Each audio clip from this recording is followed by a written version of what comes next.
যিনি হলেন রহমতের ভান্ডার, উম্মতের কান্ডার, যিনি কিয়ামতের দিন আপনার আমার হয়ে যাবেন শাফায়াতের জামিনদার, যেনাকে আল্লাহ তাআলা দান করেছেন হাউজে কাউসার, যিনি হলেন as a father, as a teacher, as a commander, as a law giver, as a reformer of the society, Muhammad is the superman of the world.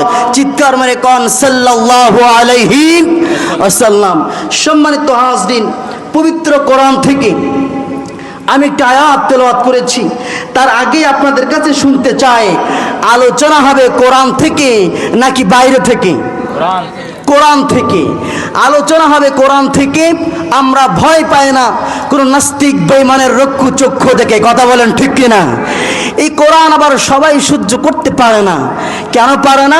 যাদাতুহুম ঈমানা। এই কোরআন যারা শুনবে, ঈমানদার যারা হবে, তাদের ঈমান বেড়ে যাবে, তাদের ঈমান বেড়ে যাবে। আর এই ঈমান যাদের নাই, তাদের চুলকানি শুরু হয়ে যাবে।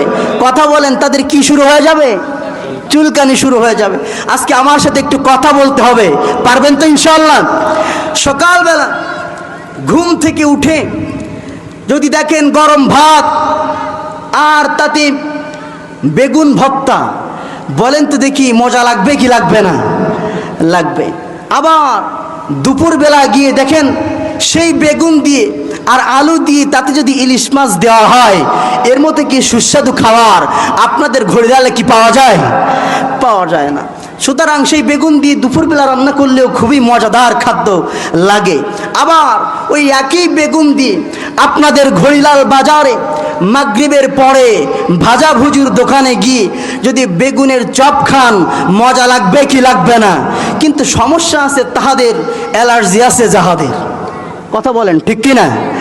অ্যালার্জি আছে যাহাদের, তাদের বেগুন ভর্তা খাইলেও সমস্যা হবে, তাদের আলু বেগুন আর ইলিশ মাছ খাইলেও তাদের চুলকানি শুরু হয়ে যাবে।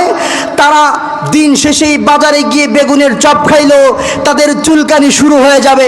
ঠিক তেমনিভাবে এমানি অ্যালার্জি আলা কিছু মুসলমান আছে, তারা হুজুর দেখলেই চুলকানি শুরু হয়ে যায়, আলেম ওলামা দেখলেই চুলকানি শুরু হয়ে যায়, কোরআনের কথা যেখানে হয় সেগুলো শুনলে তাদের চুলকানি শুরু হয়ে যায়, ইসলামের কথা শুনলে তাদেরকে চুলকানি শুরু হয়ে যায়, মাহফিলের কথা শুনলে তাদের চুলকানি শুরু হয়ে যায়।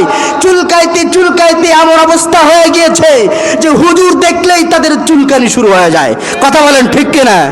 সম্মানিত ভাইরা আমার, বিগত এই 16টি বছর আমরা যে